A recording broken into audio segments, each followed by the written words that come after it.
It was supposed to be a relaxing Friday night out. I had been looking forward to dinner with Sarah and her friends all week.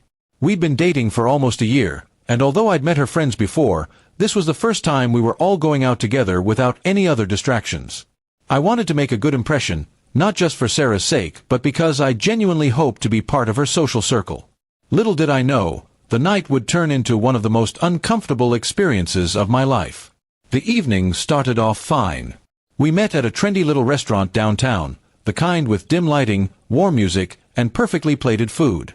I smiled, shook hands, and tried to join in on the light conversation. But after the appetizers arrived, her friend's tone began to shift. It started with small jabs, playful teasing about my job, my clothes, and my choice of drink. At first, I laughed it off, assuming they were just trying to break the ice. But then the jokes got sharper.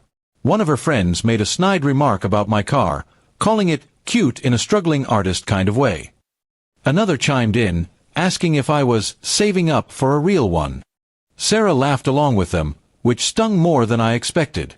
I waited for her to step in and maybe say, "Hey, that's enough," but she didn't. When the main course arrived, the conversation turned into something uglier. They started making personal jokes about my family background, which I had only briefly mentioned in passing to Sarah.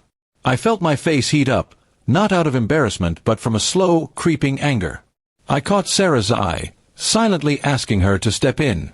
She just shrugged, as if to say, "That's how they are." I decided to keep my composure and quietly sip my drink, hoping they would tire themselves out. But instead, the comments became louder, drawing the attention of nearby tables. I could feel the humiliation pooling in my stomach. The more I tried to stay polite, the more they seemed to push. I couldn't tell if this was some kind of test, or just their idea of fun. Finally, I leaned toward Sarah and whispered, "This is getting a bit much. Can you ask them to tone it down?" She turned to me, her face suddenly serious, and said in a calm but cutting tone, "If my friend's rude jokes bother you so much, just pay the bill and go." For a moment, I thought I'd misheard her. But the way her friends smirked told me I hadn't. My chest tightened as I realized she was siding with them, not me. I felt something inside me shift, not just irritation, but a deep, cold sense of betrayal. The table went quiet for a split second before one of them laughed again, breaking the tension. I could have stayed and endured it, but something in me refused. I reached for my wallet, placed enough cash on the table to cover the entire bill, including theirs, and stood up without saying another word. I could feel Sarah's eyes on me, but I didn't look back. I walked out of the restaurant, the night air feeling colder than it should have.